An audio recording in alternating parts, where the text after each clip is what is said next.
ঘূর্ণিঝড় রিমালের ক্ষয়ক্ষতি এড়াতে পায়রা ও মোংলা সমুদ্র বন্দরকে ১০ নম্বর মহাবিপদ সংকেত দেখিয়ে যেতে বলা হয়েছে।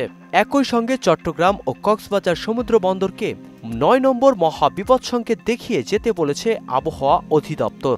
১০ নম্বর বিশেষ বিজ্ঞপ্তিতে বলা হয়েছে, উত্তর পশ্চিম বঙ্গোপসাগর ও তৎসংলগ্ন এলাকায় অবস্থানরত ঘূর্ণিঝড় রিমাল উত্তর দিকে অগ্রসর ও ঘনীভূত হয়ে একই এলাকায় প্রবল ঘূর্ণিঝড়ে পরিণত হয়েছে।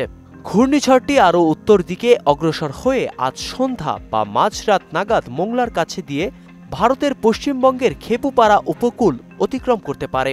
বাংলাদেশের উপকূলীয় এলাকায় প্রবল ঘূর্ণিঝড়ের অগ্রভাগের প্রভাবে দমকা হাওয়া সহ বৃষ্টি শুরু হয়েছে। দেশের ৮ বিভাগেই ভারী বর্ষণ হতে পারে।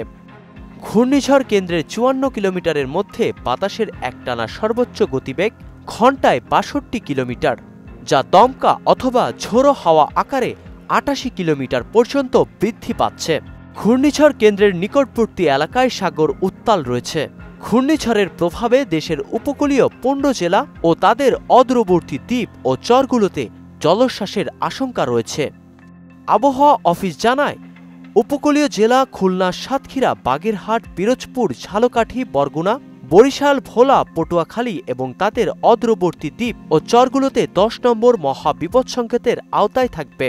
অন্যদিকে উপকূলীয় জেলা চট্টগ্রাম, কক্সবাজার, ফেনী, কুমিল্লা, নোয়াখালী, লক্ষ্মীপুর, চাঁদপুর এবং তাদের অদূরবর্তী দ্বীপ ও চরগুলো ৯ নম্বর মহাবিপদ সংকেতের আওতায় থাকবে।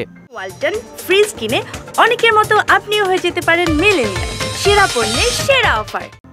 এছাড়া খুলনা, সাতক্ষীরা, বাগেরহাট, পিরোজপুর, ঝালকাঠি, বরগুনা, বরিশাল, ভোলা, পটুয়াখালী, ফেনী, কুমিল্লা, নোয়াখালী, লক্ষ্মীপুর, চাঁদপুর, চট্টগ্রাম ও কক্সবাজার জেলার নদীবন্দরগুলোকে ৪ নম্বর নৌ মহাবিপদ সংকেত দেখিয়ে যেতে বলা হয়েছে।